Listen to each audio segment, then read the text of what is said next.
I'm still wait. I'm still waiting, but the wait is over. This is Troy Taylor. This is the Championship Football Coaches Clinic podcast, sponsored by First Down Playbook, Rack Coach, Tip of the Spear, the Top Hopper, Recruit Compass, and Sports Workbook. Coach, you're going to get a free sports workbook if you haven't already. They're going to send you one. I love them.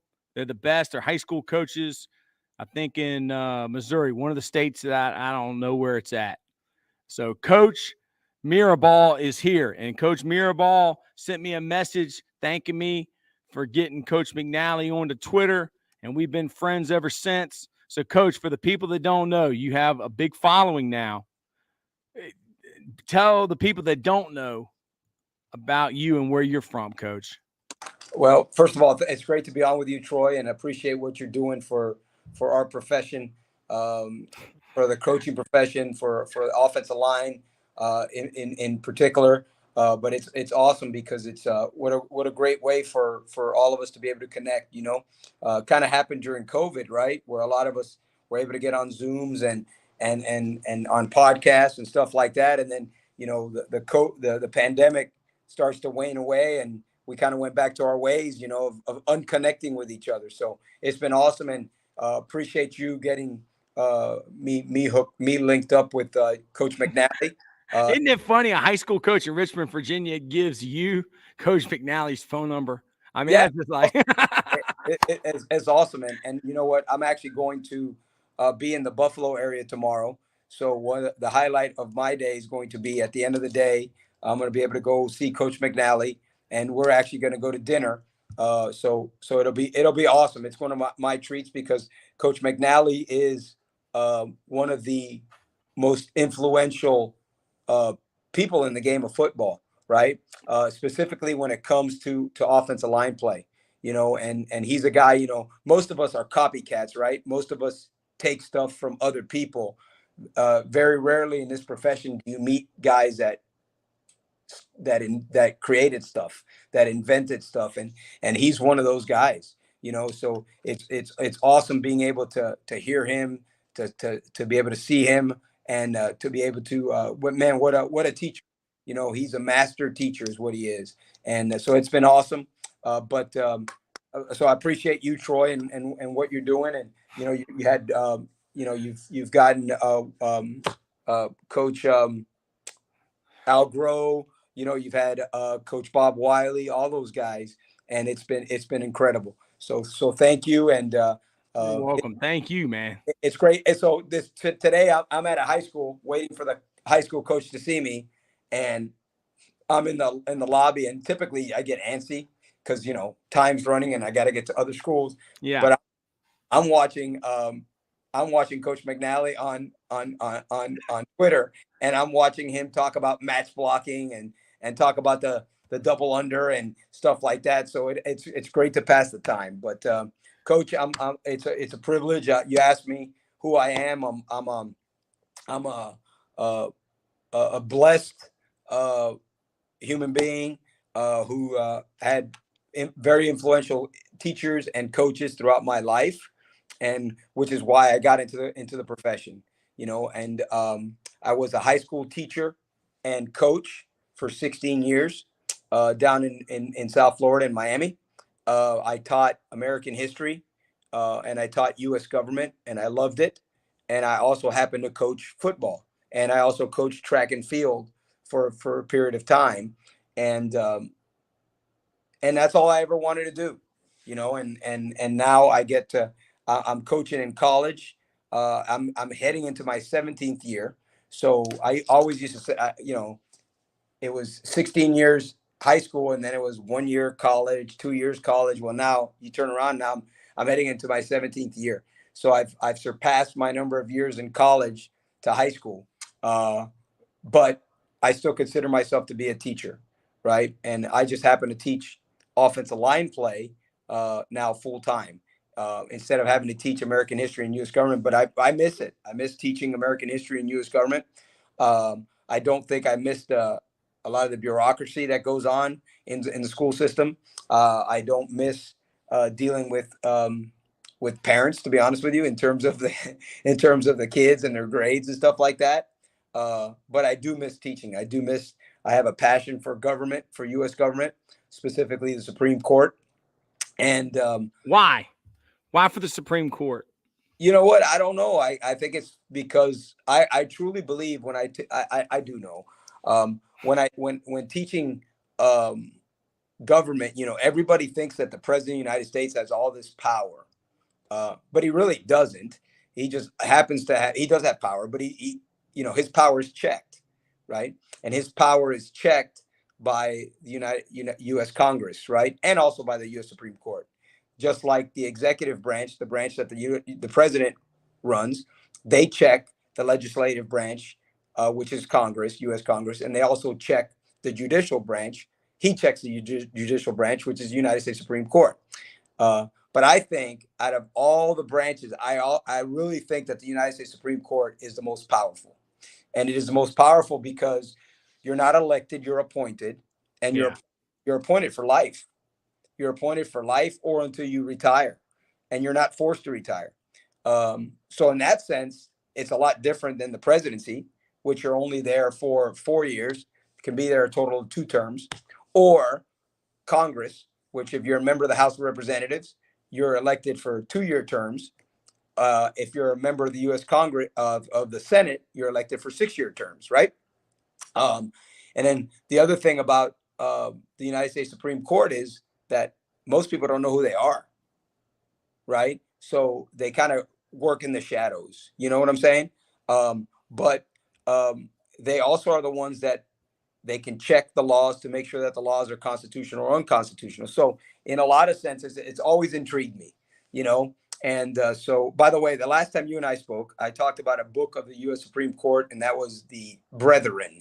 It's called The Brethren, and it's by Bob Woodward and Carl Bernstein. It's phenomenal.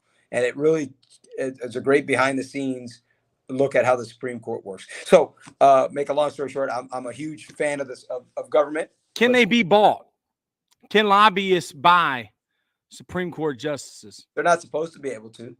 They're not supposed to be able to because are they supposed to be able to buy politicians like Congress and Senate? Yeah, because you're allowed to lobby congressmen and Senate. Now you're not supposed to be able to buy them, but we know that that kind of stuff does take place, But so I'm a huge fan of the U.S. Supreme Court and how the inner workings of it and what they do and I am too. I'm a big fan of them because I don't want them coming after me. All right, so if anybody's listening, I'm a big fan of our government and they really set the U.S. Supreme Court really sets the laws of the land, in terms of, I know they don't make the laws, but they're the ones who interpret the laws to see if the laws are constitutional or not. So, and then when they make their decisions carry the weight of law, So it's interesting, and I miss it. I miss teaching that, but and I try to follow it as much as I can, and try to read up on it as much as I can with what I do now. Yeah, but can't you still teach that to your players? Because I mean, I think in about maybe 4 hours and 30 minutes of Bob Wiley, he got into his books that he uses with his players, and he teaches them about the Sombrero Galaxy. Right. I've never heard of it. He said that's where me and Coach McNally are from. Yeah, I haven't heard of it either. But we do talk about stuff in our O-line room, obviously, but we're also limited with time. So, but yeah, you talk about real life stuff with them, and whether it's history or science or math or whatever, we talk about that with our guys. So this is Jeremy Spear, and he was my freshman football coach, and now his son is a center for us, and his son's a senior, and his son's got like a 4.2 GPA. I had the honor of meeting Justice Thomas when I was at Fork Union Military Academy. He played with Eddie George at Fork Union. Okay. He loves Fork Union, Coach. Yeah. So, Jeremy, thank you for watching. Does Fork Union still have football, or did they get rid of football? They got it, Coach. They're a PG, and they're PG. Right? Yes. Yeah. I learned a lot about Fork Union from J.C. Price when we were together at Marshall. So, yeah. Oh, I remember Clarence Thomas's when they were having the Senate hearings. Yeah, I remember that too.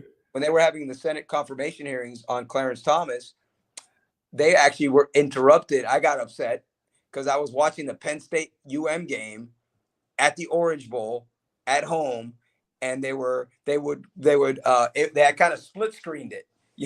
They had split screened it, so you were watching the football game on half the screen. On the other half of the screen, they were going through the confirmation hearings for coach for Clarence Thomas. So, but yeah, so it's cool. I actually got a chance to go sit in on the Supreme Court one time when I was up there when I was a social studies teacher, and I took close up to Washington D.C. And I actually got to sit in on a Supreme Court session when it was open to the public. I don't even know if it's open to the public anymore or not after Yeah, I would say not. after 9/11 and all that. I don't know. Yeah. So, Coach, you were a teacher for so many years, and I mean, did you ever think that you would go to college and coach football? No, I never. That was never my goal. My goal was always to just be a teacher and coach, and it just happened.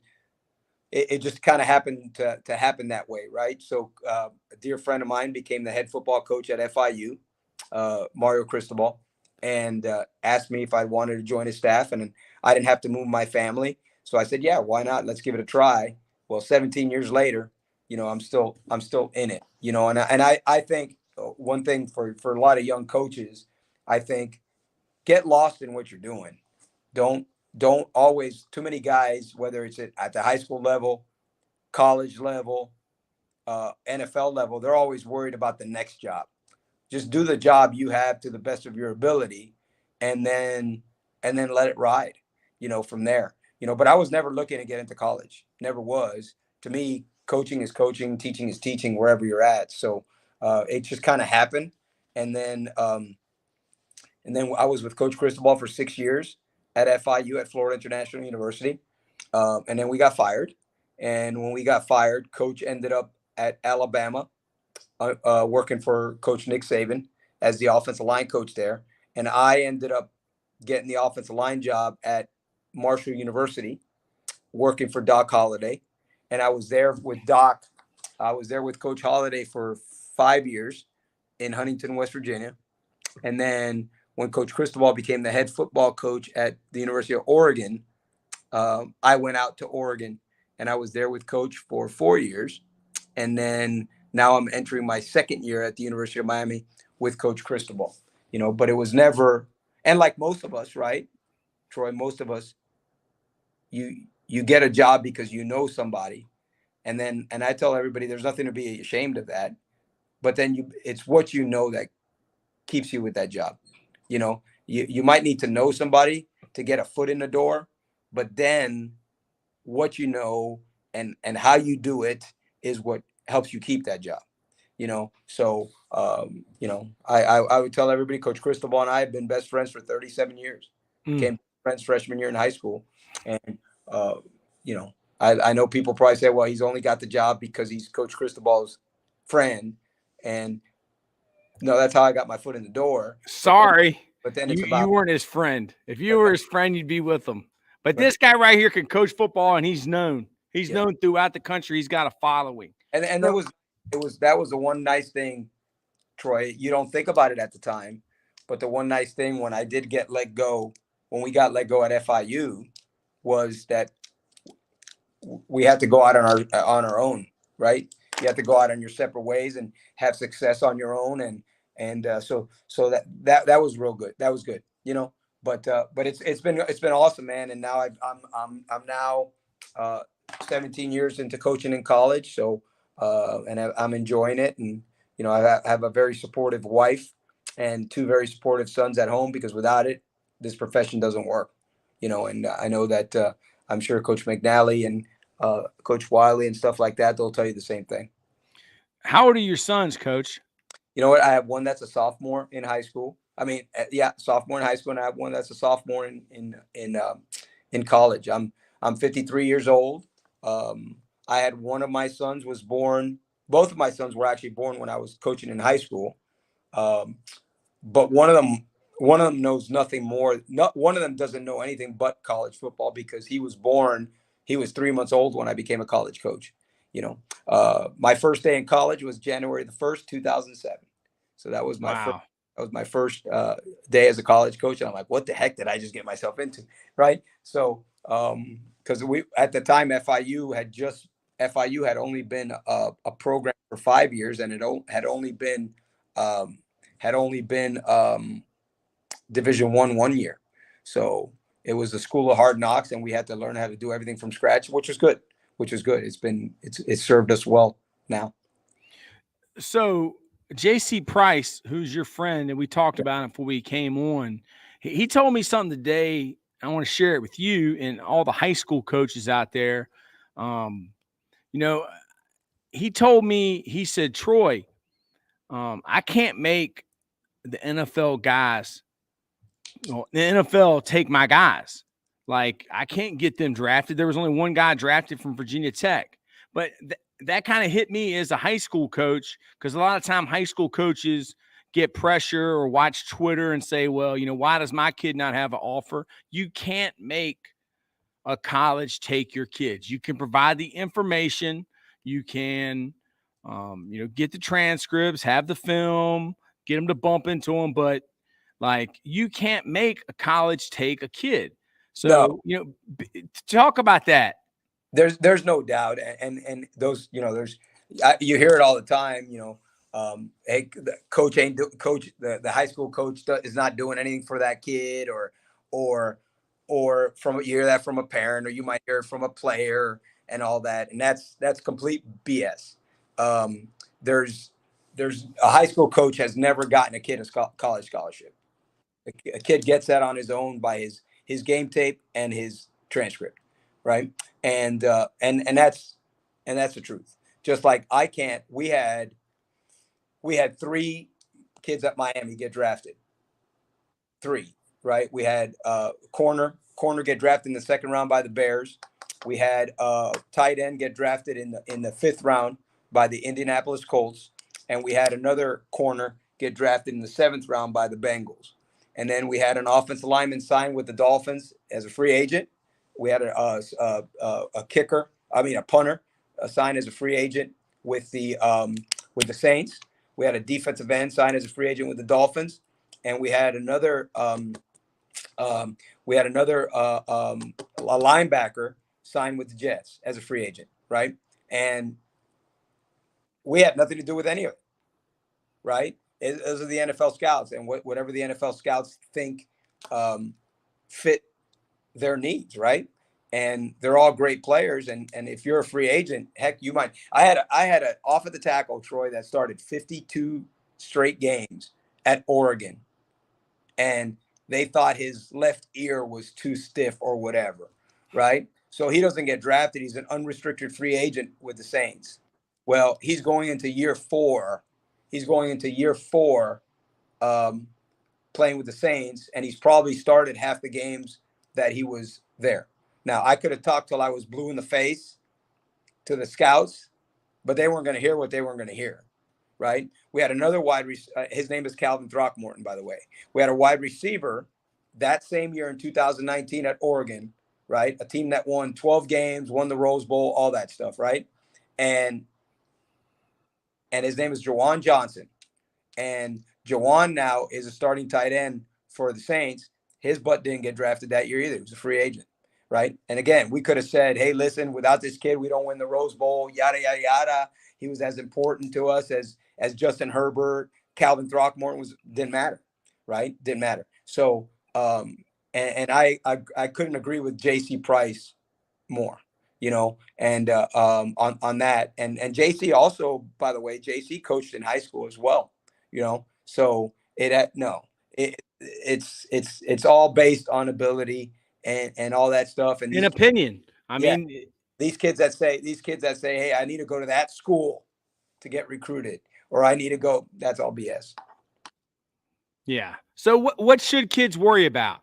What should they? Grades, workouts with their team, being a good kid? Preach on that a little bit, because I know I have my players watch this and other players watch it. They need to worry about what they can control, right? And what they can control is being the best teammate, being the best classmate for their school, right? And controlling what they can control. right? And guess what? If you're a 6 foot, you're a 5'11", 6 foot O lineman, guess what? You're not going to get a Power 5 offer. And that's not Coach Joe Smith's fault, right? That's just, it is what it is. It is what it is, right? So, and then you go from there. Now, are there some outliers, Troy? Yeah, there's some outliers. There's some outliers. There's some outliers that, you where a school might take a 6 foot offensive lineman, but he better be a bad SOB, right? They might take a 5'9", 5'10" linebacker, but he better be a bad SOB. Or they might take a too short wide receiver, but he better be able to blow by people and take the top off of coverage, right? But those are outliers, right? But it has nothing to do with the college. It has nothing to do with the high school coach. It has to do with that's DNA right there, right? And it has to do with what do you as a player put on tape? You are what you put on tape, right? Yeah, and if you have a 4.2 like Jeremy's you are what you put son, I mean, he can get into most colleges. Absolutely, and he can play football. I tell our offensive linemen all the time. I tell our offensive linemen all the time that, when those NFL scouts come in, they're going to watch your practice tape. They're going to watch your game tape, and no one's going to be talking to them. They're going to be watching it on their own, but the tape's talking to them. So how you play, what you put on tape, those guys that play for you, Troy, what do they put on those huddle films? That's what's going to talk to me. When I go to practice, right, and watch a practice, are you a front of the line guy or are you a back of the line guy? When a coach jumps your butt because you did something wrong, do you snap back at him or do you yes sir, no sir? All that stuff's important to us. It's important to me. It's important to me because, do you go to class? When we take your transcript, one of the first things I look for is class attendance. Because guess what? If you're not going to class, if he's not going to class for you, heck, he's not gonna go to class when he's got more freedom and he goes to college. So Coach Cristobal talks about it all the time. You recruit your own problems. You recruit your own problems. If you don't want to have to chase a kid to go to class, then guess what? Don't recruit that. But yeah, you control what you can control. You should worry about helping your school be the best program it could be and helping yourself be the best player and person that you could be. That's what's important to me. That's what I look at, and go from there. You go to a practice and a guy's huffing and puffing and bending over because he's not in shape. He's not in shape. All those kind of things. I've got a notebook right here. Right. I got a notebook and it's got scribble on it. Right. And I won't show you close because it's got recruits in it. Yeah. And that's me taking notes when I go to these practices, or that's me taking notes when I go into the school. Right. And that's what I do. And you know what? You only get one first impression. So if I happen to catch you on a bad day, or the NFL scout that comes to our practice ends up catching you on a bad day, they're never going to come back. So you can never have a bad day, right? Every day's got to be a first impression because you're making a first impression on somebody, Yeah. So explain to the people that are listening, like, what's the process like? I mean, so you have your recruiting area. You told me you're down there in Melbourne, Florida. Yeah. You're going to spring practices, but then you're going to go back and bring the information to the table, and you're going to bring it to the DC and the OC, and they're going to have to. And it's a constant cross check. Or I'm like, hey, listen, everybody. And one of the questions I ask. So if I went to your high school, right, one of the questions I would ask you is I would say, okay, Troy, great. You told me about Troy, who are the best players in the area? Yeah. That's what I've always told my players. I'm going to ask you that. Yeah. I'm going to tell you, I don't want to hear about your players. Yeah. You already talked to me about yours. Tell me. So for instance, today, because we're going to lie. We're going to lie. Our players are the best. I mean, that's why I tell my kids, the coach down the road is the guy that can get you the scholarship. Amen. So I'm at all these schools. I'm at all these schools, right? And today I went to 8 schools today. And out of the 8 schools, the first 3 schools I went to, all 3 of the head coaches, they all named me the same kid. Yes. So I'm not scheduled to go to that school till next week. So I immediately called the office and I told the office, I go, hey, listen, the kid doesn't play my position, right? But hey, the kid got to be good now. He got to be a player now. Now I got to Where go. there's smoke, there's fire. Yeah, I got to go see him. Is he gonna fit? Is he gonna fit our criteria? You know, is he gonna be big? Is his arms long? All that stuff, right? I got to go. But those coaches help that kid more than anybody else, right? Yeah. And then I also went and they're like, hey, there's a kid at this school, but he's only a 2026 kid, so he's a freshman. But coach, man, he's the best player, right? So I went, as I inquired about him, So at the end of the day, Troy, the word of mouth is still the best way to recruit, And unfortunately, recruiting is so fast forwarded that I run around. So yesterday and today, I get to just go into a bunch of high schools, back to back, right? In this area. But then on Wednesday and Thursday and Friday, I'm going to do more position recruiting, right? Well, when I'm position recruiting, it's not the same, right? It's not the same because it's almost like I'm a mercenary. I'm going in for a specific dude, as opposed to when you're area recruiting. That's really when you can really find out a lot. Like there's a couple kids I found today or saw today that I'm like, you know what? I need to get that kid down to camp because I didn't know about the kid, but I want to be able to work with him and stuff. You know what I'm saying? So it's awesome, but that's how the process goes. Troy, I don't honestly, and you might, and don't please no one throw right, but I don't use any recruiting. We don't. If a recruiting service emails me something, I don't look at it because I go by what we do at the office. You know what I'm saying? And the word of mouth and stuff like that. That's really how I go about doing that stuff. So that's important. Someone turned the lights out on you, huh? Yeah, it's saving energy. Yeah. So I was at my house when we did Bob Wiley. Okay. The lights would have turned off quite a few times, Coach, in those 5 hours. So 5 hours. So that's how the process goes. That's how the process goes, and it's something that not only, and we're not the only ones that are doing it. Everybody's doing it. That's what when I ran into coach from Eastern Michigan a second ago, and so he was doing the same thing, and Coach Price, you talk about JC Price. That's what JC Price was doing at your school. That's what he was doing at your school. And so that's awesome, man. And again, and Coach Cristobal says this all the time, Coach, and I think it's important, like guys on staff, let's say I leave. Let's say I were to leave and say, you know what, I'm going to retire. And like our offensive line graduate assistant and our offensive line analyst, all of a sudden, hey, Coach Cristobal, can I interview for the job?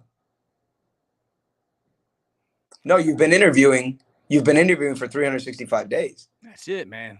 Right? So every day is an interview, right? Because Troy, you don't know this or I don't know this, but all those guys that I work with, all those guys that work with me, let's say I were to become a head football coach.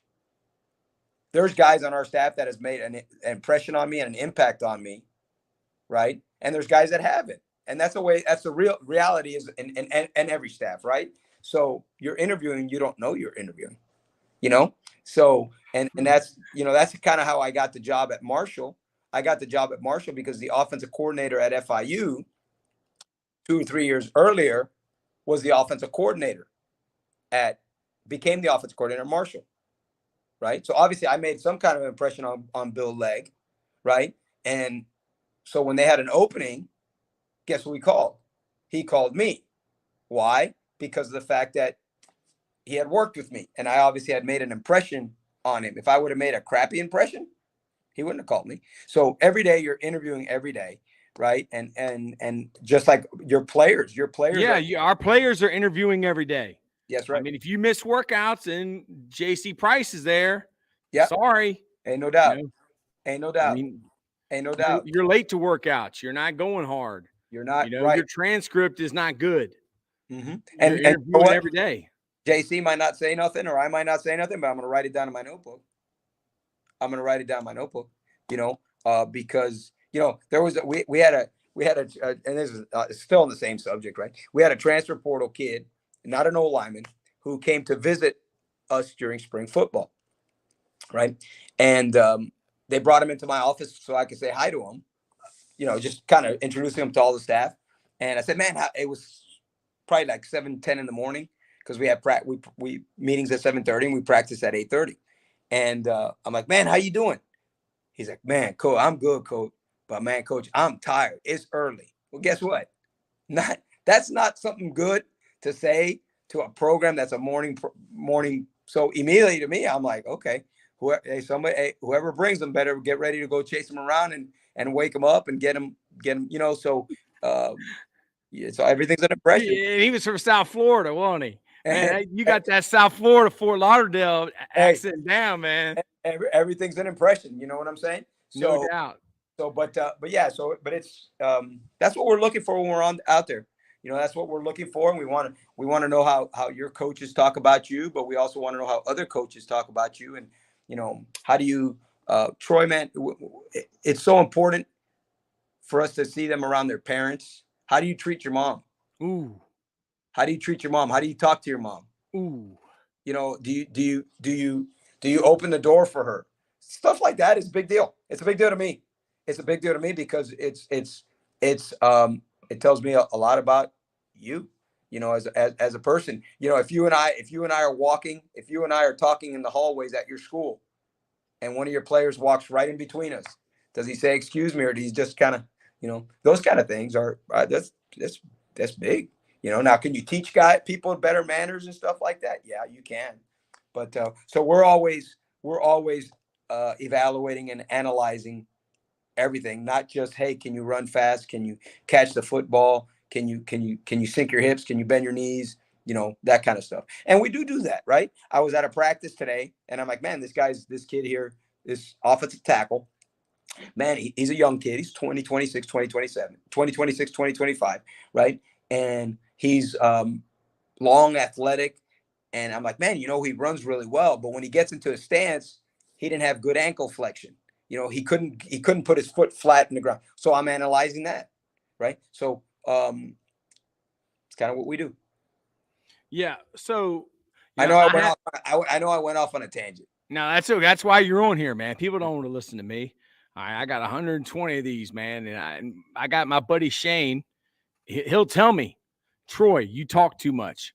Let the other guys talk. Thanks, Coach. This is Coach Bald.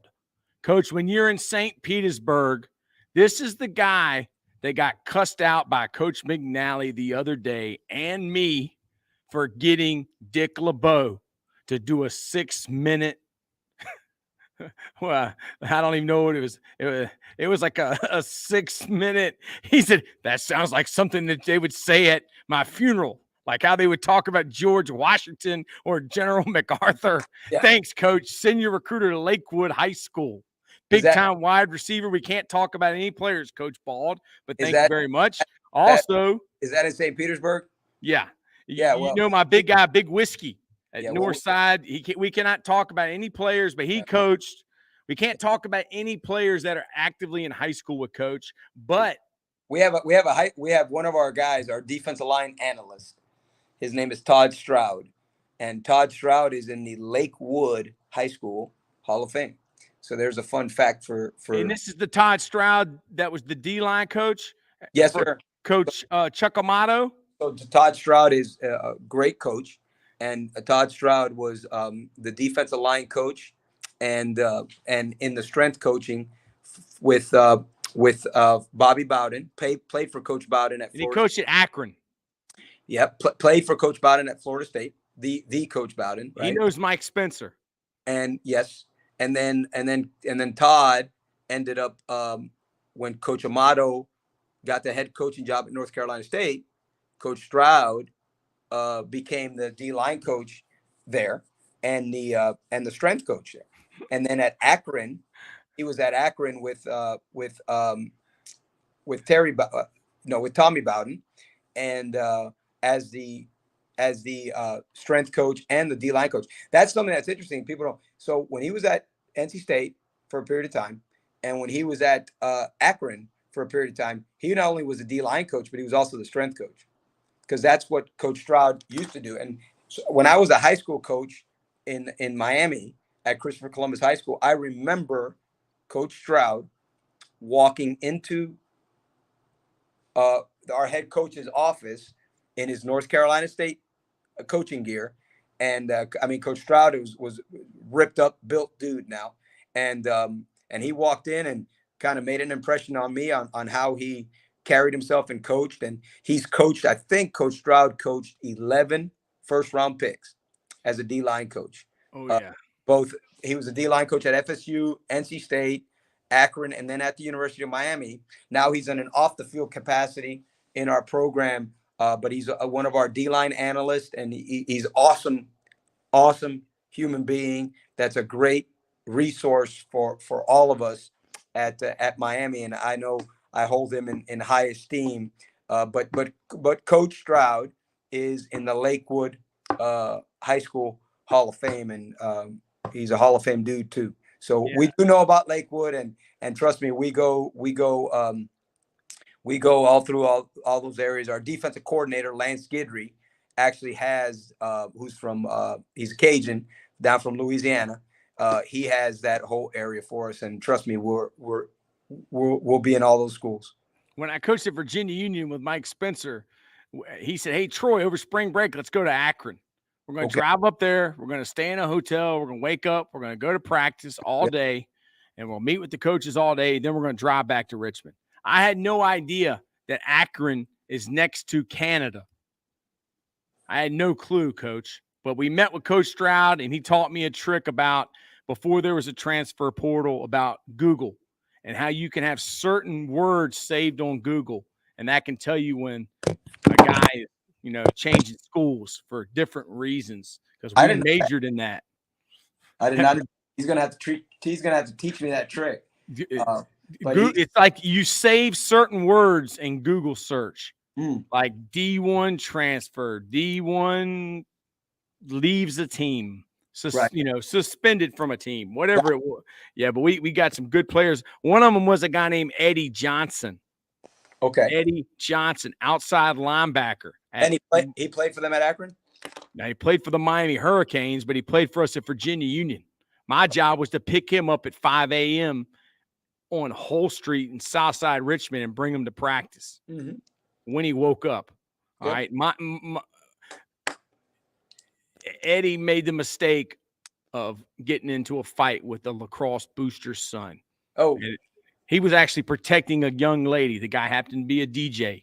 All right, you can ask around about Eddie. He's well known down there in the Miami Hurricanes. He played for Al Golden, I believe, when Al Golden was the head coach. Yeah, yeah. You can Google him, Coach. But that was who we had. We had quite a few guys from South Florida. Yeah. Coach Cristobal, when he was the head coach at FIU, and then he left and worked for Coach Saban. And we just had Al Groh on. If you want to know anything about Coach Saban and Coach Belichick and Coach Parcells, they're all OOUs. One of us is what they call themselves. Watch that 2-hour talk by Al Groh. But that's one of the things that I'll do at the hotel now when I'm on the road this week is I'll be able to. I want to catch up with that. Oh my gosh! I have to wait till July when I fly to Italy for my vacation to listen to Coach Wiley's 5-hour deal. Oh my God! I'm saving Coach Wiley's 5-hour deal for the trip across the pond. If you can make it through the 5 hours, I got a lot of respect for you, man, because the mic is messing up, and I mean every 3 seconds is popping. But what changed? What did Coach Cristobal? What did he learn from working for Nick Saban? Well, I think a lot of it has to do.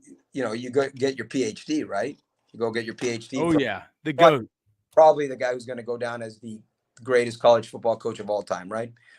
You would think that's what people are going to say. Obviously people will say no, this, whatever. But I think it's from an organizational standpoint.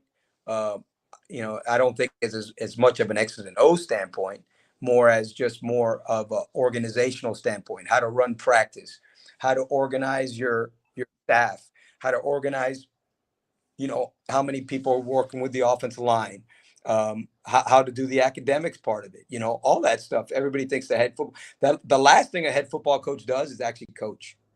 The majority of their time is spent, organizing and delegating, and then making sure that the things that they got delegated are being handled in the proper manner. I say, like, being a head coach, man, you come into work, and once the work day starts, I mean, who knows what's going to come across your desk, right? Yeah. And then you got to deal with it, right? As a head football coach, whether it's high school, college, NFL, then you have to deal with it. You have to deal as a head football coach at the University of Miami, or the head football coach wherever. You have to deal with you have to deal with other people's consequences, right? You have to deal with other people's decisions, and that's a lot, man. That's a lot of people under you now. You got 100 10 student athletes, and then all the staff members and all that stuff. So and how it is, Troy. It's never, hey, look, hey, Troy did a great job today. No, it's, Troy was 10 minutes late for stuff. Lou Holtz's Do Right video, and You know? you used to have to pay $750 for the VHS tape. They got it on YouTube for free. It's the greatest video ever made. He said the higher you move up in an organization, the less good things you're going to hear. Yeah. Principals are the same way. They put out fires. You just hear bad things. And you know what? The part of our job as assistant coaches is to be able to handle stuff before it gets to the head football coach, right? And Coach Cristobal says it all the time. Hey, you guys, stop bringing me problems. Bring me solutions. Bring me solutions. Don't tell me what's wrong. If you are going to tell me coach will say this, if you're going to tell me what's wrong with something that we're doing in practice, or you're going to tell me what's wrong with something we're doing in the fourth quarter program, if you're going to tell me what's wrong with something that we're doing and how we travel, or if you're going to tell me what's wrong with something that we did on a recruiting weekend, that's fine. Tell me it, but bring me a solution with it. Don't just say it's wrong and not have a solution for it. And that's something that I think is phenomenal. I think it's awesome. That's what coaches take is, because coach doesn't want yes men. He doesn't want yes men. But at the same time, that as a head coach, you don't want yes men. You also don't want guys that are always telling you, heck, that we should do it another way. Okay, well, tell us what way you should do it. Don't talk under your breath. Don't bite your lip. Give us, tell me how we should do it. Because it's always easier to have suggestions when you're the assistant coach and not the head coach. And I try to, Troy, at somewhere where I try to make sure as because I'm close with Coach, right? Known each other for a time. I really try not to give him my opinion on stuff unless he asks me, right? Because again, it's easy as an assistant coach to have the answers, right? So I always wait for him to ask me before then I chime in on what I think about something, because I don't want to be the guy. I don't want to be the shell answer man. I don't want to be the guy who always has the answer, But I think it's stuff like that helped Coach Cristobal, just the how to run an organization at the highest level, and that's where Coach Saban has been a star, Yeah, a star.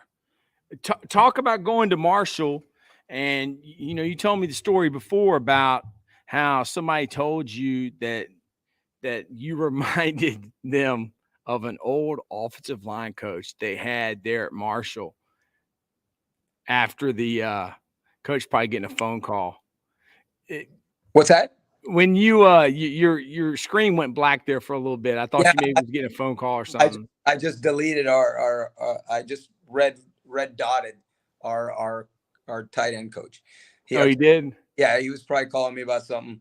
So I just red dot him. I'll get back to him. So see, I told recruits all the time, say, Coach, like when recruits are committed, and I'll get to Coach McNally's deal, but recruits, when they're committed to you, they're like, man, Coach, these other schools won't stop calling.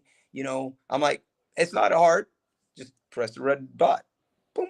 Press the red dot on your phone. You don't want to talk to them, press the red dot. If you keep answering, then that means there's something intriguing about them, right? And if you keep answering, guess what? They're going to keep calling. So just go press the red dot, and they'll get tired of calling. But so yeah, when I got to Marshall, I was blessed to coach at Marshall. And when I got there, I didn't know this. Obviously I knew who Coach McNally was, but I never knew that Coach McNally had actually coached at Marshall University. I didn't either. So that was really, really cool. That was really, really cool for me to realize, man, you know what?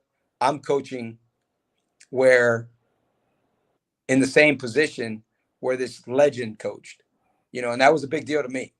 That was a big deal to me because I think that, like I said, Coach McNally is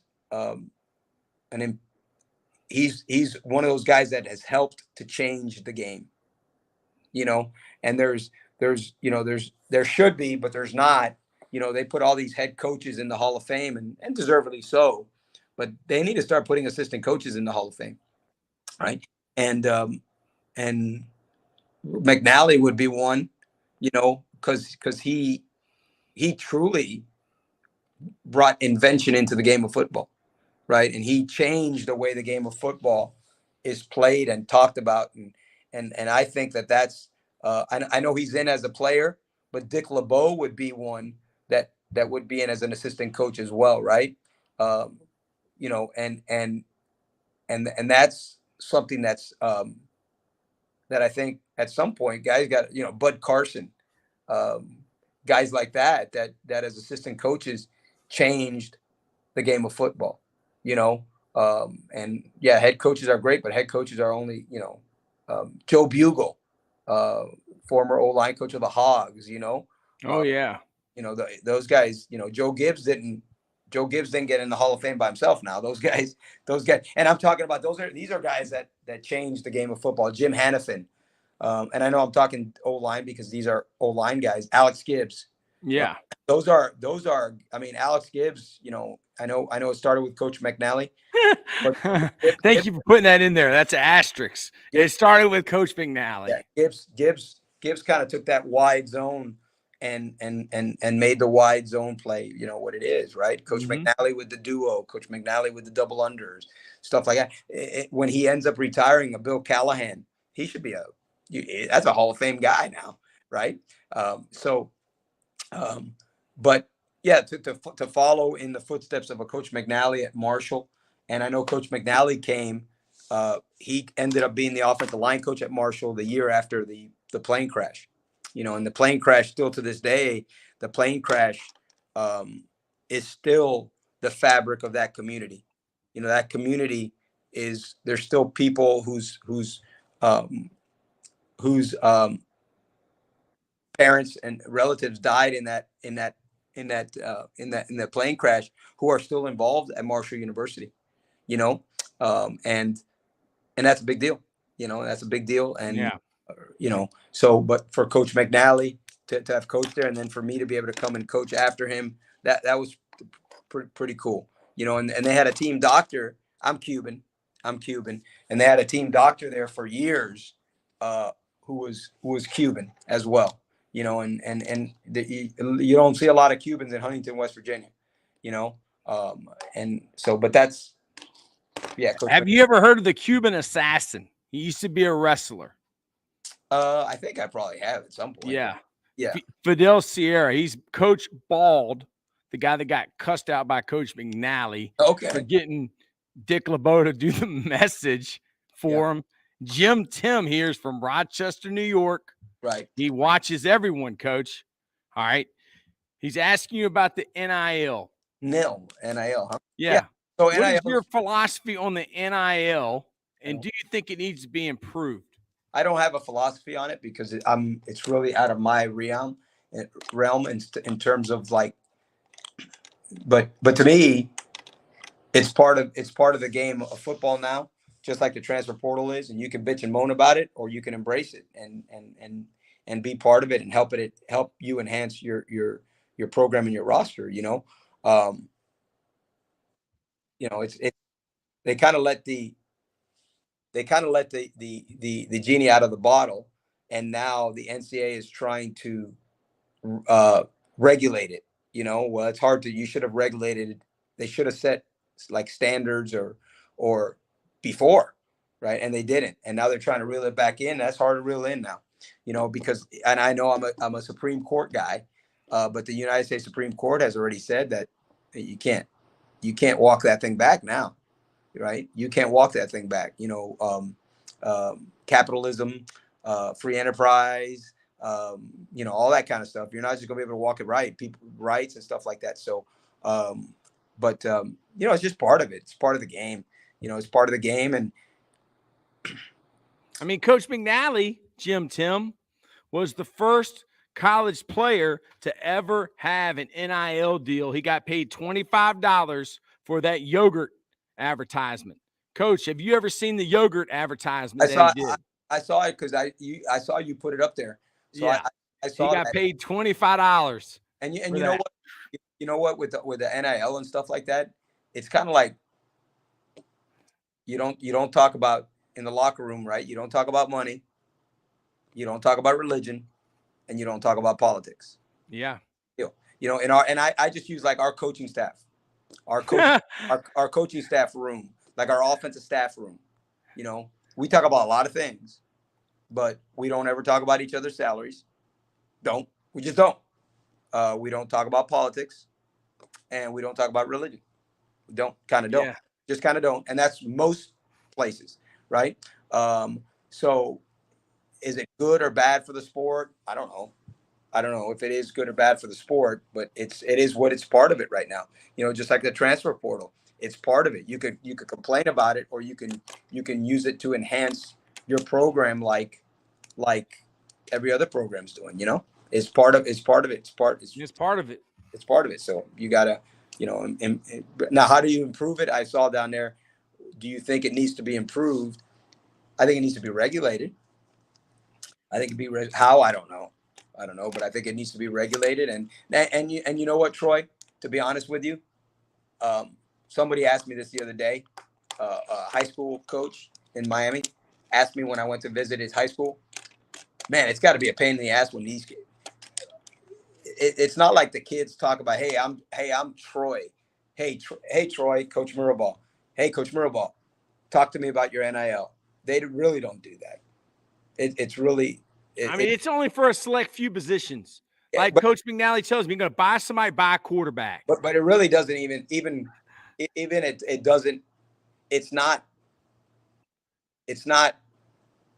the conversation starter. It's not the conversation finisher. It really is not. It's a behind the scenes deal or stuff that goes on that that has always gone on. I'll say it. But leagues. But as coaches, it's and honestly, the players and stuff like that, like this the student athletes that we're recruiting and stuff like that, they bring it up so little that it's a bigger deal for the Twitter world. It's a bigger deal for stuff like that than it is for the people who are actually involved in it. I would tell you. Yeah. Yeah, because y'all are in it, and yeah, I guess all the other people just talk about it because it gives us something to talk about. Right. Yeah. You're so focused, Troy. I try to, people talk about, you have no control over it. No, they'll say, hey, people ask me this the other day. People ask me this, hey, when's your new facility going up? I don't know. I got to worry about blocking a 3 technique. Yeah. I'll let somebody else worry. We up kick. Yeah. We're teaching the up kick. And that's what, as a coach, that's what you should get lost in.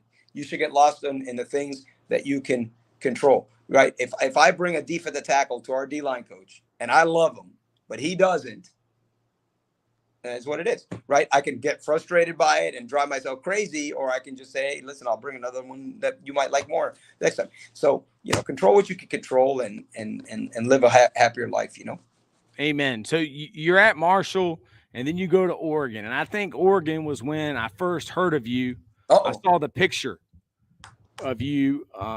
You being what are you Short, 5'4", and five then five. they're like 6'8". I mean, they're Yeah, huge, they're and I big. can't wait to see a picture of you next to Coach McNally.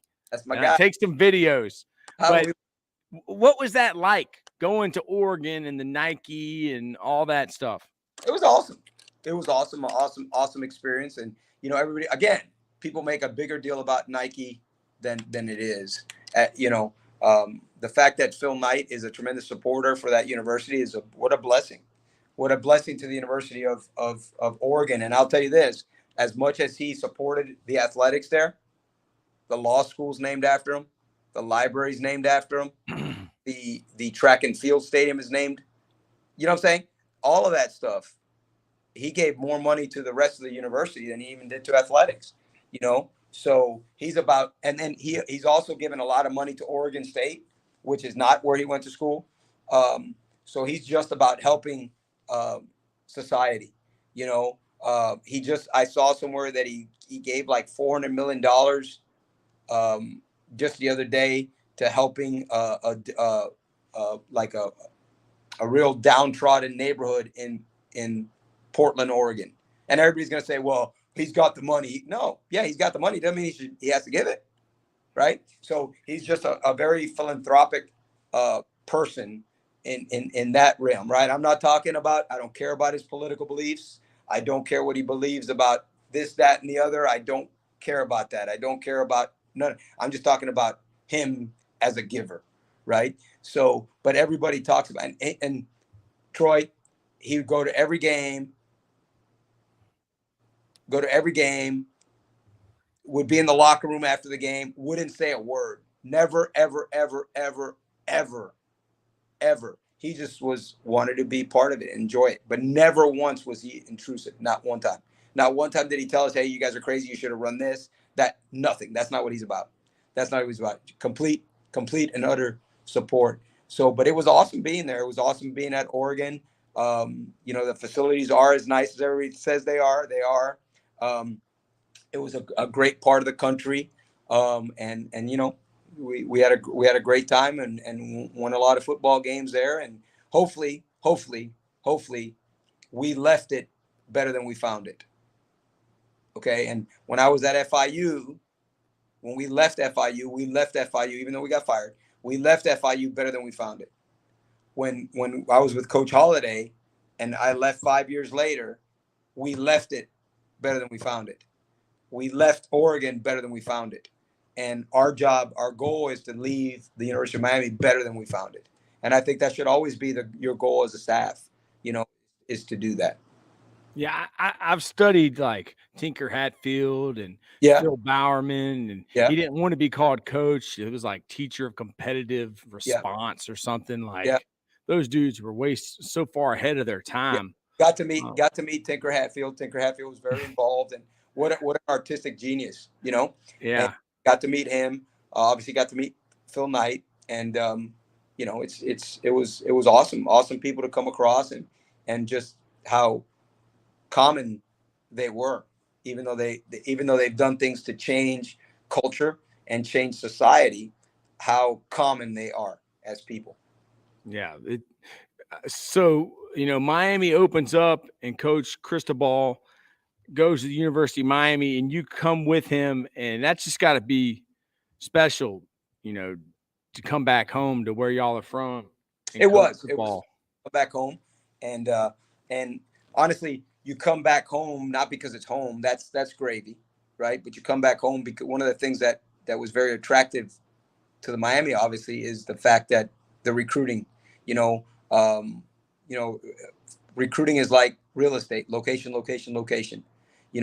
and so that was one of the things that was enticing about coming to Miami, is the fact that the recruiting area that the state of Florida provides you with, and the surrounding states, right, and Georgia and Alabama and the likes, and we still recruit national, we do, because it's hard to find linemen, and so you're going to go find linemen anywhere, and quarterbacks and all that stuff, but the fact that you have a home base, is important. That I would think Virginia Tech would feel the same way about Virginia, because there's a lot of great players in that what they call it, the DMV area, right? DMV is around DC. We're at 804 and 757. And But so, yeah.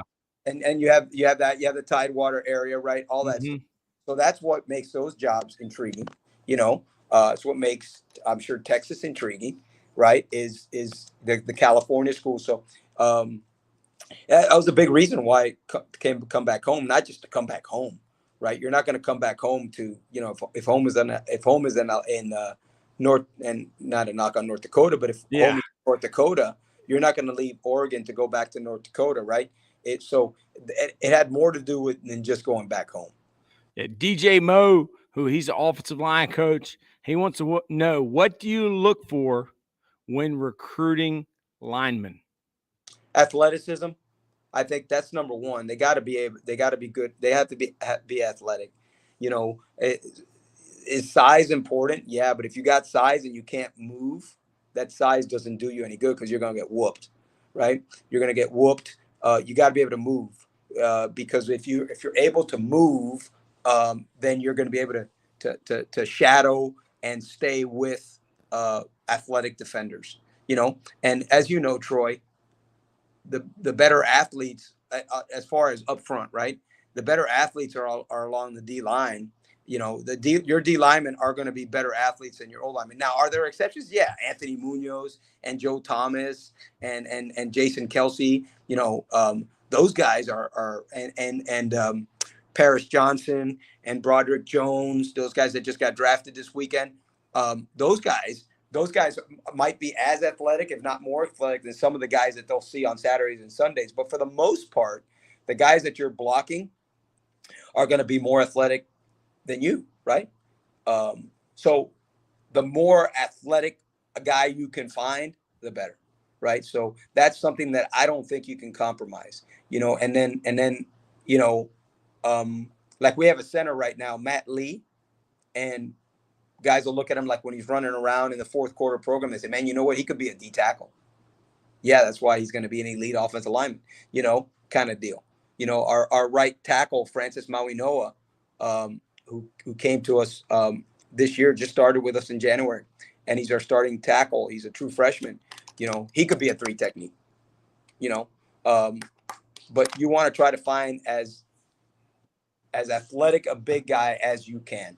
So that's why I'm always intrigued when a high school coach says, yeah, coach, he's out for football for the first time. He was a power forward. His NBA dreams have been shattered. And that kind of, okay, let me see his feet, because you got to be able to have feet, and then from there, everything else, you want length. And when I say length, I'm not talking about long arms, but you want guys that are, I'm not talking about height. I'm talking more about long arms. You know what I'm saying? Things like that. So, but got to have athleticism. Got to have feet. That I don't think you can compromise that. And then, like Coach McNally, I know Coach McNally said it. It's nice. It's awesome if they bite and if they finish, right? But if you have a guy who's a finisher but can't move, that does you no good, right? Got to be able to have athleticism, and then that other part is also really good. Yeah, Jim Tim wants to know, what is harder to teach, pass blocking or run blocking? Pass blocking. Pass blocking is harder to teach. And why is that? Especially at our level, because I think it's the higher up you go from high school to college. Okay, that's when I get them. There's a lot of pass protection stuff that they never have done. Whether it's technique, fundamentals, schematically. It might be 6-man protection, right? In high school, it might be 6-man protection, and the Mike linebacker blitzes, and the guard who's blocking the 3 technique will come off and block the backer because he's a shiny object that's coming. No, that ain't your guy, right? That's not your guy. Just because he blitzes, that's not your guy, right? So I think at the college level, and I've been at both, so I can say it. at both. I've been at both. And at the college level, pass protection is a lot more intricate than it is at the high school level. So you got to teach them that, right? And I've got 16 years of evidence when I was a high school coach to college, and I've got 17 years of evidence in college that is the hardest thing for these guys to grasp because it's the newer thing. You know what I'm saying? So it's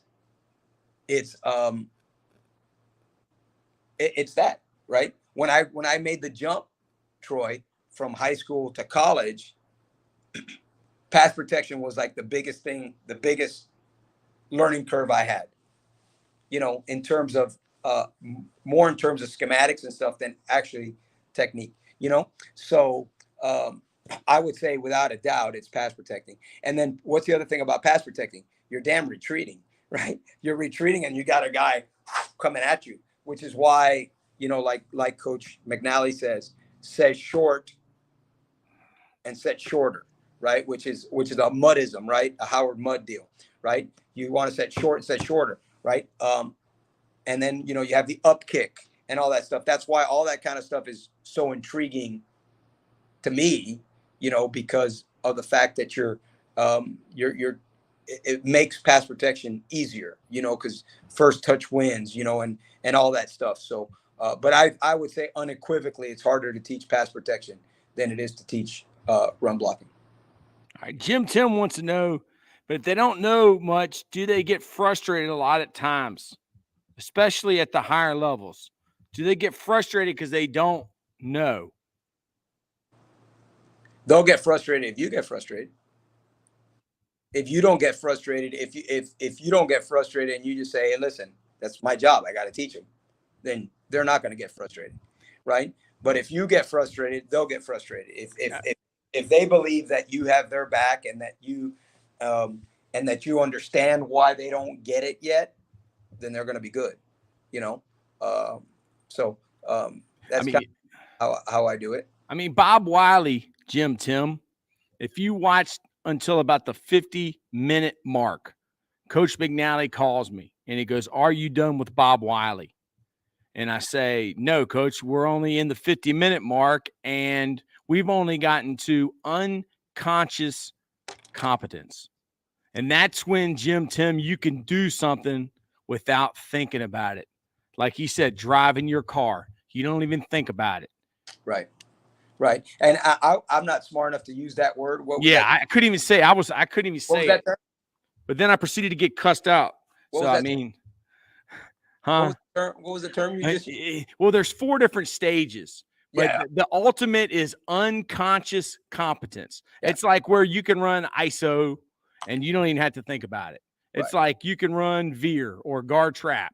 You just boom, boom. You know, you don't even have to think about it. Unconscious competence. And that comes with repetition. Yes. Comes with repetition. Yes. 33 reps, 33 perfect reps. But then he talks about you can't get 33 perfect reps when you're going against Aaron Donald.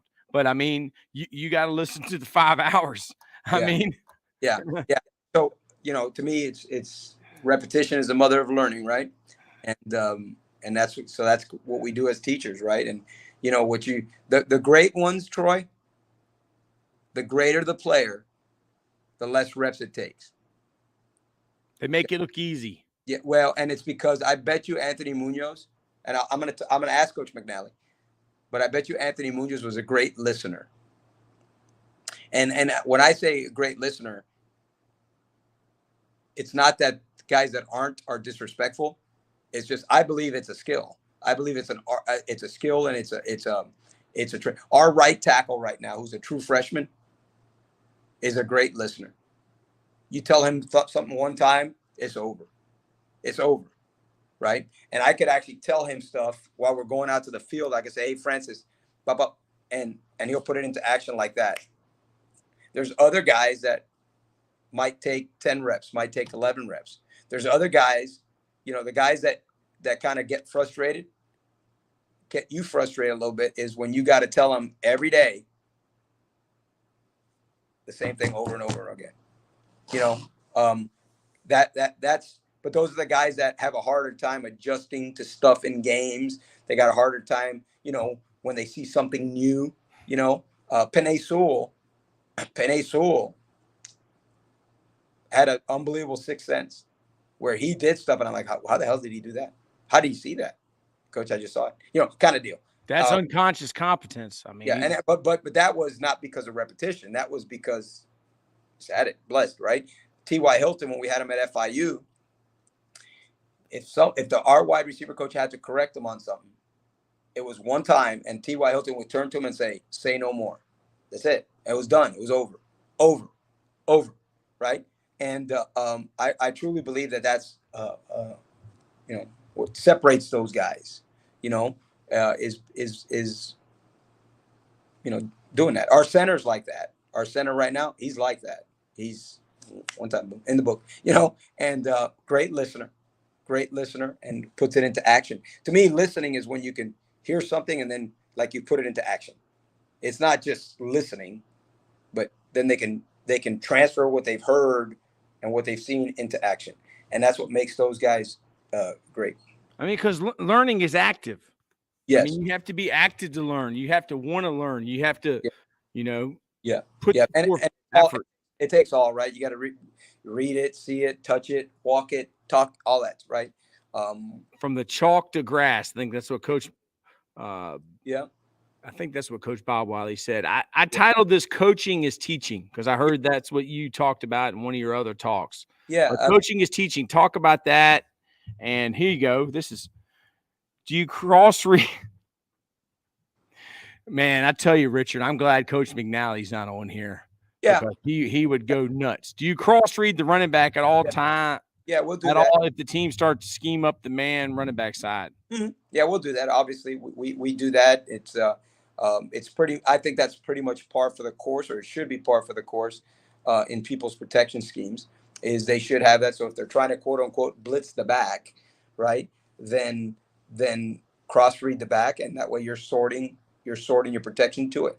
You know, the other thing that we do a lot of is we give our center the ability to flip the protection. So if we're not cross reading the back, but they're blitzing to the back and we can see it, then we're going to make sure we put the big guys on the blitzers and the back can be free if possible. Obviously, if they bring four blitzers to a side, then obviously the running back's going to have to take one.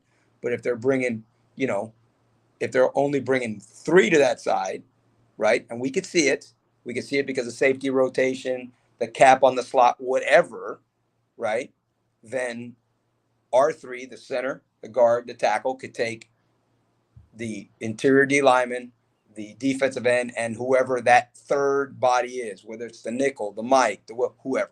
So we do that too. So we're not just going to let them blitz the back, right? So if we're sorting to the left, right, but there's the Mike linebacker walks up in the right A gap, you bet your butt our center's going to take it. So, and that's not a cross read, but we have the mechanism in place where our center will make that communication with the 5-0 lineman and then also let the back know that we're taking that guy. So, yeah, I know there's a little scheme for you, right? And that's right there. Hopefully, Troy, when I was saying those things, I'm going to get to the point you talked about. When I was saying those things, was I able to paint a visual picture for you? I mean, I understand the center going to the right means that there's three guys on the right, and in order to have three guys on the left, the back's got to go to the left. So, right. I mean, I got it, Coach. Yeah, so that's teaching. But Coach Mirabal told me that I was above average in my pass protection knowledge. That made me feel like $1 million. I didn't tell you that. McNally told you that, right? No, I asked you. I said, "What do I get it?" And you said, "Yeah." You get compared to high school coaches. I have above average. Listen, in the protection. I think some of the greatest coaches out there are high school coaches, and they've either chosen not to go to college or they've never had the opportunity. There's nothing. There's some coaches, and I'm sure Jim and Coach McNally, and Coach Wiley could tell you. There's probably some guys coaching in the NFL who can't coach. Guys, they're really emphatic about it now. there's Not guys so much when they first got in. there's guys coaching in college that aren't very good coaches, and there's guys coaching in high school that aren't very good coaches, and there's great coaches and teachers at all three of these levels. You know, I'm at a couple of practices today, and drives me crazy. I'm at a couple of practices today, and they finish stretching out, and they go start individual, and when they go start individual, the offensive line coach starts yelling at the O line to go to the shed to get the pads. And I'm thinking to myself, that shit should have been done before practice started. And as the offensive line coach, you should have been doing it. And I can say that because I've done it at every job I've had, even now at the University of Miami. At the University of Miami, when our guys go to flex and stretch, I run with the O-line GA and the O-line analyst, and I run down there to our corner and I set up our individual. I set up our bags. I set up our med balls. I set it up. That's my job. Yeah. That's my job. That's coaching. That's coaching. That's coaching. Christian says, "What is your drill?" You talk, I don't know particularly what you talking about when he slides to protection. Yeah, we don't. I don't. It's not a drill. It's just. It's not a drill. It's something just we do. There's not. I don't have a.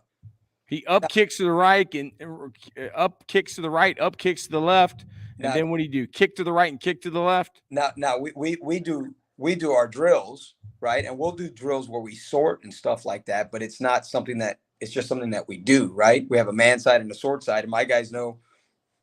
These are certain techniques we use on the man side, certain techniques that we use on the sort side. You know, Wyatt Bode's from Minnesota, coach, and he's a 9th grade coach, and he calls me up. He sounds like a Canadian.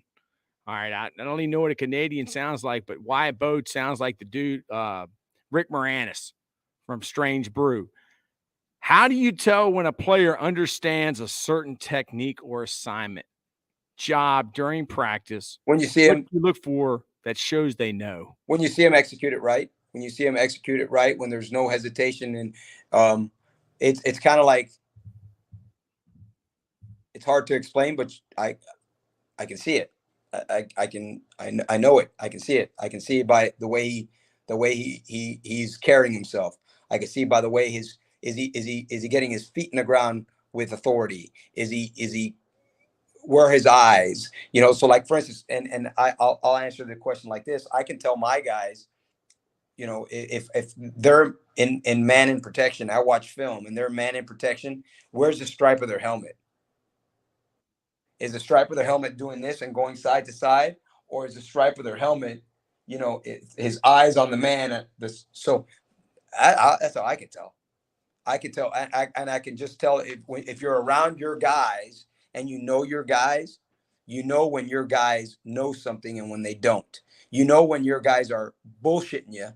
Or when they got it, you know, because you're always assessing learning. 100%. So you're always it's teaching. 100%. You're always assessing learning. You're checking for comprehension. You give quizzes. You give tests. Hey, Paul. You know, what are we doing on power to the right near the right guard? Blocking down. So blocking out. You're wrong. What? Right. So I'll like we're watching film. Yeah. Film I'm quizzing them the entire time. So we're watching film, and I'm saying, I'll tell our center's name is Matt Lee, our starting center. Hey, Matt, what's the front? Coach, it's 4 down. That's a good start. Coach, what's the front? 4 down. Matt, what's the front? Bear. 5 down. Matt, what's the front? Odd. Now, if I ask him, and he starts to say, he don't know. Bear. No. Odd. Guess what? He doesn't know. So it's in their responses, right? That you know, right? And when you're in the meeting room with them, that's how you can. When they're on the field, I know by how their bodies move, right? I also know when they're on the field when Troy's the left guard and Troy's like, hey, it's B35. No, if Troy knows what he's doing, Troy's going to go, hey, B35 with conviction and authority, right? If they're going like this, yeah, and they're looking back and forth, just go right. I mean, yeah. So it takes, you know, it takes you getting to know your guys, so you know when they know. Yeah. Like, I know when my two sons at home, I know when they know something and when they don't know, right? And I also know, so it's the same deal. It's the same deal. So it's a constant daily thing. You're always assessing, learning. You're always Yeah. And assessing. and I never ask them. I never ask them, hey, Troy, do you know what to do on 26 power? No, you got to show me. Yeah, you got to show me. I want to see you do it, right? Because they're all bullshit you. They're all gonna bullshit you and tell you that they know, when they don't. So, but yeah, that's kind of how we do it. So it's a not one thing, Yeah, it's a lot of things. It's a lot of different ways to assess learning. Richard wants to know, what's your drill philosophy? Okay. Less drills, but get a great at them, or have more drills so they don't get stale. You want to mention about what we learned from Coach McNally about drills and drill tapes. If we're going to send Coach McNally any drill tapes. Well, first of all, when you send Coach McNally drills, you got to make sure you have voiceover, or you have a text. You have a text. Label. Everything. Bob Wiley said the same thing. or label, And I hate voiceovers because I don't like hearing myself talk. So that's why I don't like voiceovers. Yeah. I just watch Coach McNally's videos. Very rarely do I listen to it. I will listen to it, but I watch. Right. Know the technique. But so with as far as drills go, if like Coach Cristobal says, if it happens in a game or it happens in practice, then it deserves a drill. So don't just do drills to do drills, right? Like Troy, good, bad, or indifferent, we don't hit sleds. I don't hit sleds. Good, bad, or indifferent, I don't go into the chutes. I just don't do it. Why? Because when you go into the chutes, what are the guys all worried about? Ducking their heads to get out, right? So, and there's no chutes in real life. There's no chutes. And right? It's not how the game is played. It's not when how you watch one-on-ones. I've been to one particular college, they were doing it, and dudes don't go flat back. When they do, they get thrown on their face. Ain't no doubt. Ain't no doubt. So we don't do it. And I don't like hitting the sleds because I'm a big double under guy, right? I'm a big double under guy. So I don't hit the sled because if Somebody told me they weren't. So I asked them, I said, well, then what are you? They're if not you're not a double under guy, then what are you? Are you like a two-step punch straight ahead? They probably shoot. What they say? Shoot their hands? I don't know. That's what I asked them. I said, what are you? Because the hands are down and they're coming up. I'm just saying what I don't want to do, right? When I hit a sled, when you hit a sled, your hands go like this. I don't want to. That's old school. That's how I was learned. It was two-step punch. Yeah, That's not how the game's played. Yeah. So, but to get back to the question about the drills, is I think sometimes when they get bored, it's good because that means it's repetition, right? And what I'll do is I'll change the drills if I feel that we need a drill because we're seeing something or in practice or in the game that I got to get my guys ready for.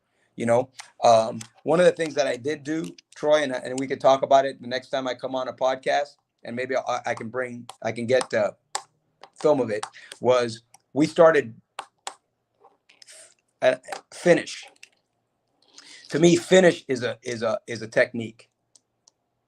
Everybody thinks that, finish, all these kids want to finish, but a lot of these kids don't know how to finish. So what we started doing in the spring is I started adding a finish component to it. So for instance, I'm just going to use one example because I got plenty. I got a lot, but what we get at our level is when we down block or the center back blocks, right? So when a guard or a tackle down blocks or a center back blocks, okay, we get the D linemen that try to read and come over the top. Okay. So they'll try to read and come over the top. All right. So if I'm a center and I'm back blocking on a power, on a counter, right? As I make contact on that no shade or 2-eye, that no shade or 2-eye might try to come over the top on me across your face, right? So he might try to cross my face by a quick arm over, or he might try to cross my face by ripping. right? So what I started doing was, okay, we're going to do the drill, the back block. And now I'm coaching the hell out of the guy I'm playing defense. So when he feels contact, that he's gonna try to rip across. And if he rips across my face, I want to rip the rip. So we started doing that. And then also if I got a base drive block, right? And I'm the D lineman, right? And I got my hands on you, boom, right? And I take this hand off, right? I take this hand off to go make the tackle, keep this hand engaged and this hand off to go make the tackle.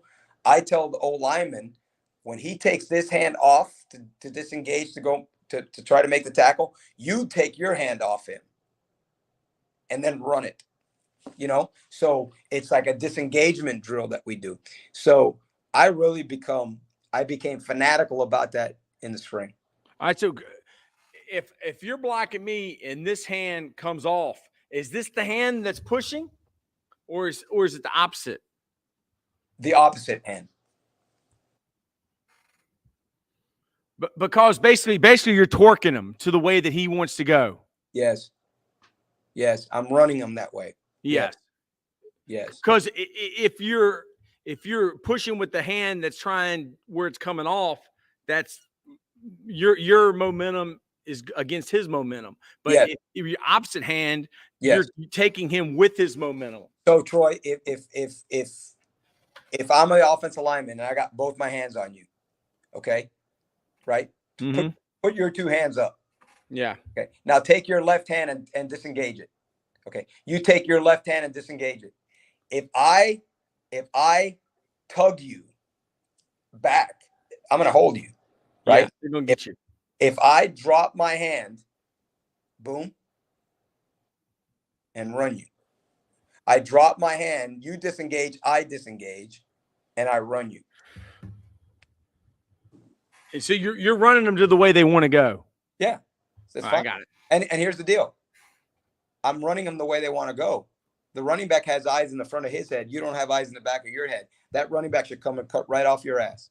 Yeah, I'm going to ask you something here because Wyatt Bode, he coaches 9th grade football at a team in Minnesota, a single A program.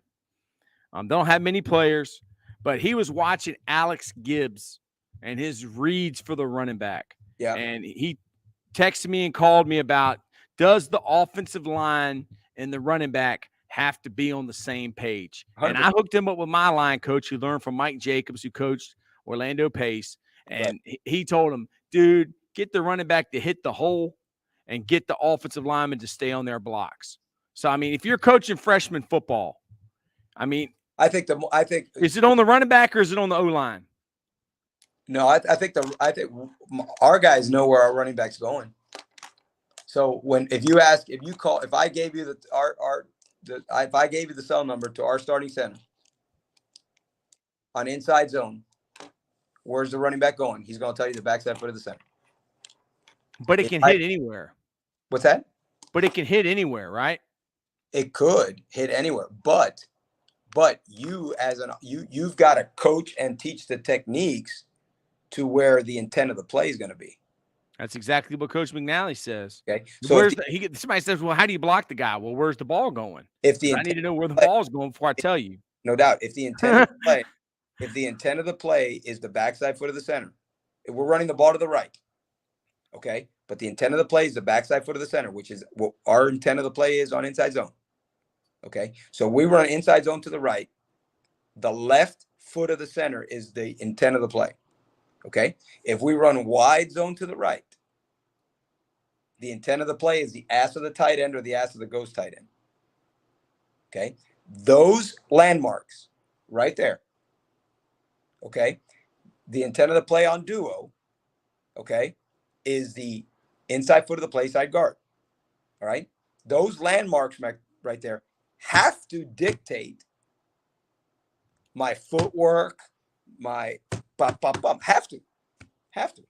You can't just do whatever the heck you want up front, right? So now, if we ran inside zone, and the intent of the play was the inside foot of the play side guard, then my shoulders, my technique would be different. So just Right on. Yeah, kind of ask any questions if y'all have them, because it's an hour and 30 minutes. I got Don Brown coming on here with Coach PJ Gibbs at 8:00. We're doing a clinic on Friday and Saturday. Hey, Don Brown, the NCAA needs to outlaw all the darn blitzes he does now. Hey, listen, he was. I mean, is it really a blitz if they're doing it every time? Yeah. Yeah. I mean, who do they blitz? Everybody. Yeah. He does a great job. I had to coach against him one time, two times. Once when he was the defensive coordinator at Maryland, and I was at FIU. He was Ralph Friedgen's defensive coordinator. And then both of our last years at I was at Oregon, and he was at Arizona. So how do you tell when it's the line's fault or the running back not setting up his blocks? And this is freshman football. Oh, I'm always going to say you know what? It's one of those typical things, Troy. And I know I'm not answering it, but it's kind of like, I don't know, but it's hard to explain, but I know what it looks like. I can see it, so like we have, there's a great clip, and I'll share it with you, Troy. I'll share it with you. There's a great clip that we have. And Bob Wiley and Jim McNally, our text group. Yeah. Can you believe that I'm in a text group of Bob Wiley, Can you believe Jim that McNally, and the offensive line coach of the University of Miami Hurricanes? Believe I'm in a text group with Bob Wiley. Yeah. With Bob Wiley, Jim McNally, and the great Troy Taylor. Did you know that they called us the U? That LC Bird is known as the U. There you go. There you go. Someone said one time, who do they think they are? The Miami Hurricanes. Amen. How do you quantify it, dude? Stay on your block. So here, let me wait. Yeah, go ahead. Let me get to it. So so there's a clip, right, in spring football practice, and we ran the heck out of it was an inside zone play, and it's backside foot of the center, right, and our starting running back, who's a hell of a player, he doesn't need to make a cut, for whatever reason, as he gets to the heel of the center, he decides, and we're running inside zone to the right, he decides to take a hard, sharp turn to the right and bounce the thing outside the right tackle. So I was being a jackass. I went to the starting running back. I go, hey, Ray Charles, you could see it. You could see it that it was his fault. If we ran inside zone to the right, and our center, and we have a 3 technique front side, and our center is going to the Mike linebacker, right? He goes, hey, whatever, single 35. And he gallops over there, and he goes 1, 2, 3, 4, and he goes too far over, right? And the Mike linebacker kind of comes behind him and gets in on the tackle. Hey, center, you went too far over. Get vertical sooner, right? So it depends, right? I can tell you. So I just answered the question, right? One scenario, it was the running back's fault. The other scenario, it was the O-lineman's fault, right? And that's going to be that way on a case-by-case scenario. It's not always going to be the running back's fault, and it's not always going to be the O-lineman's fault, right? We run counter, and everything's blocked up well, but our right guard, right tackle get no movement on the 3 technique. I'm gonna be all over the right guard, right tackle's ass, right? Because you're the reason why that ball bounced instead of hitting downhill. So it depends. Every play is going to be different depending on what was the breakdown. You know what I'm saying? Does that make sense? I mean, I just learned from a guy who his philosophy was the only way your guy can make the tackle is if you come off your block. And It's just the philosophy that he had. Yeah. Well, you know what, Troy? Simple as that part of my job this spring was when I started pounding them about technique being about finish being a technique is I told them, I said, listen, the defender's job is to get off the block. Your job is to stay on the block. As simple as that is. Amen. That's it. As simple That is it. Run your feet, foot fire, and stay on your block. Yeah, no doubt. Coach Wiley said it's the first step. I said it's stay on your block. Dude, stay like a magnet. Yeah. Stay on them. Yeah. Just stick to it. Stay on Coach it. McNally he had a great film of a guy, and someone was like, well, his guy made the tackle. Well, the dude stayed on the block the whole time and pancaked the guy. And it was for like a 3-yard gain. Right. Dude, there's nothing. What else would you want from your offensive lineman? Yeah, the guy got in on the tackle, but he also went on top of him. Yeah. Yeah. And you know what? One of the things that we do that I have to tell is like, you know, high school kids, they all think that finish is pancake block. Yeah. Well, a finish could be a great torque. A finish could be a great a finish could be you're pass protecting and you get beat, but you up on, you have that extra shove, boom, and the quarterback can step up and throw. That to me is a finish. Amen. All right, Coach, I got to go. What else would you like to say to the high school coaches? Because it's 7:50. I got Don Brown and Hey, I want to make sure I don't piss off Don Brown so he doesn't blitz me the next. Oh, he's blitzing, Coach. But he's going to come out blitzing. Yeah, no doubt. But listen, hey, I appreciate it. And to me, I'm a high school coach. Amen. So am I. I take if someone on my gravestone says, hey, you can't put two things. You can't put here lies a high school coach or here lies a college football coach. I want to make sure they say here lies a high school coach. Amen. I think to me it's still the most innocent. It's still the most pure. It's still the most essential form of coaching in all of sports, especially in all of college football. DJ Mo. And I appreciate you guys. Amen. And I am blessed and honored and humbled to be part of the high school coaching fraternity. Amen, Coach. Thank you. Hey, I appreciate you, Troy. I'll hit you up. Text me. All right, brother. Be good, brother. See you. Bye.